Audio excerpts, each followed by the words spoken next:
Hello and welcome to this week's edition of It's Your Call, brought to you by our very good friends at Quit Now. This is where we have a look at some of the umpiring decisions from the previous round. Round 10 we'll have a close look at, and who better to have alongside of me than the umpires manager, Jeff Geesham. Welcome, Geesh. Thanks for having us, Wayne. It's another busy week. We'll jump straight into it. Before we do, though, we would encourage our viewers right across the country, if you pick out a decision, all you need to do is get on Twitter, at AFL, hashtag your call, send them through, and we'll continue to pick out two of the best nominations every round through the remainder of the year. Let's have a look at the first decision. Jake King involved, and a great game of football. St Kilda taking on Richmond, and get your thoughts on this trip.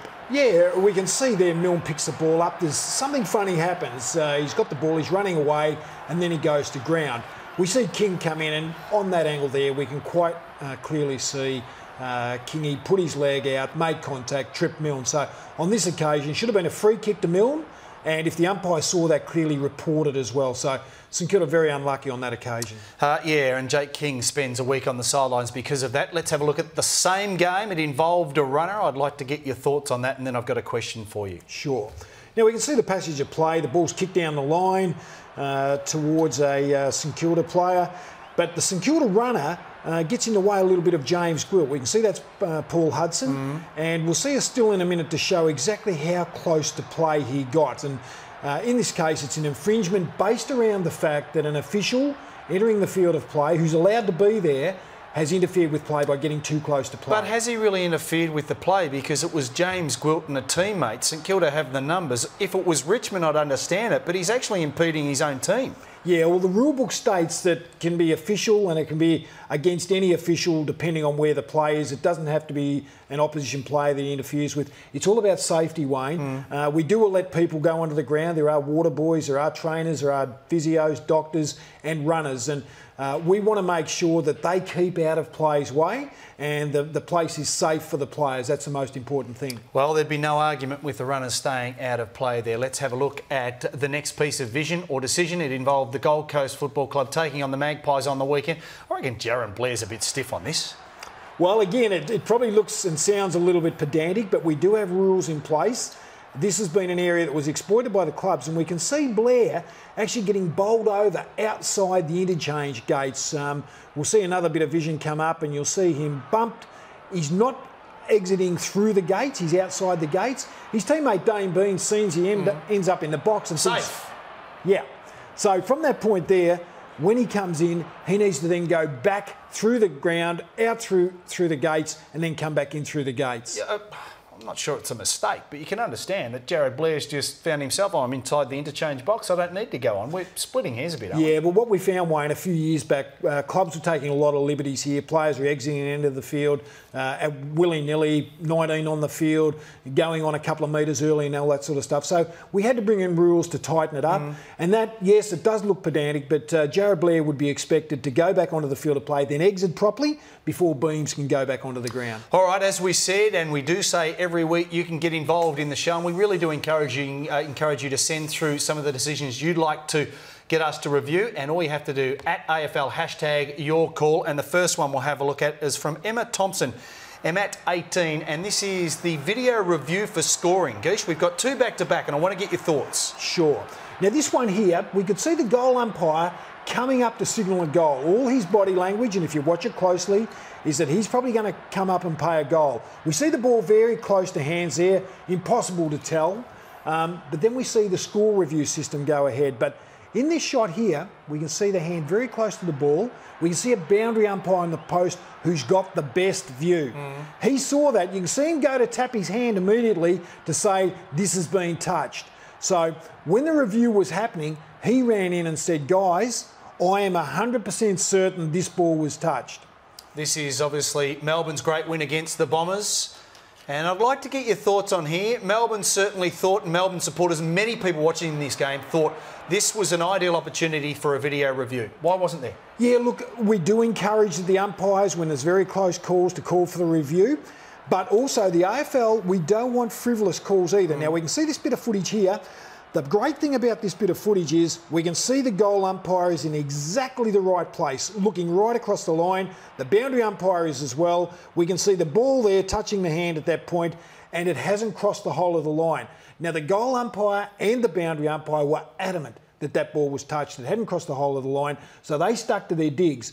Probably, in a perfect world, may have gone to a review. It would have revealed that it was touched, but we don't want frivolous ones either, and we want our umpires to back themselves, trust themselves. But I guess when it is really close, to put everybody at ease, it would have been good if we had to go on to review. But that's counteracting what we've just said. If we want them to back themselves in and they believe in their own minds that they're 100% right, then there's no need to go upstairs. Well, that's true, and that's what happened in that case. But you get all the supporters out there, all the stakeholders. But they can't afford to be influenced by what the supporters are screaming for, though, can they? Exactly right. And look, we've got to applaud that goal umpire there for backing himself in, and he did get it right.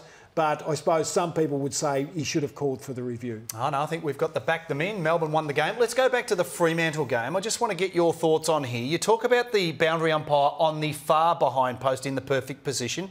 Agree with that. Not wanting to be too critical of the goal umpire, but the ball moved so quickly he was perhaps out of position.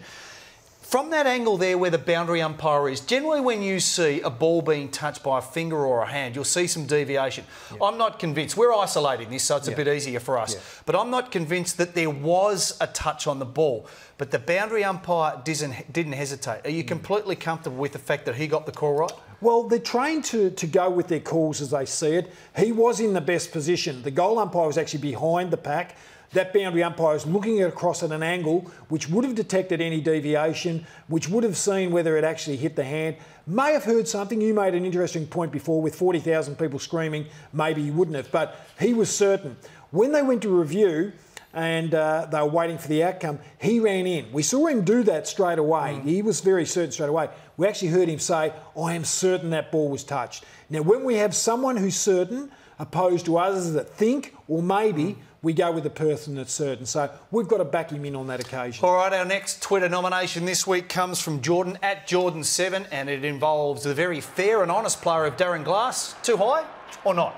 Yes, it's too high. Look, back in your day, Wayne, my day, we would have got away with that one because for all intents and purposes, Glass, he's tucked in, his elbow's not out, he's not leading with a forearm or anything.